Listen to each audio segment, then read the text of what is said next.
Donc, l'Europe de M. Hollande, c'est une Europe très pauvre, c'est une Europe qui va vers l'égalité à un niveau de prospérité très bas. Enfin, c'est un rêve qui va s'avérer, un cauchemar.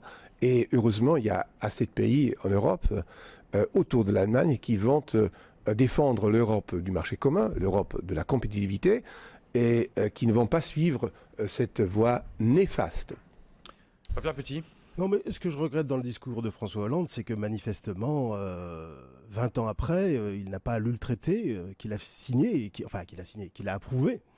Et toute la construction européenne, entre guillemets, qui s'est produite depuis une vingtaine d'années.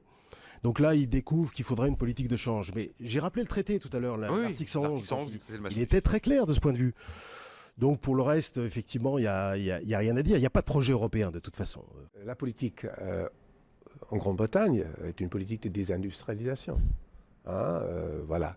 Et c'est exactement ça que je ne veux pas. J'ai peur de la désindustrialisation. Et nous avons le discours de M. Hollande, c'est un discours de non-projet.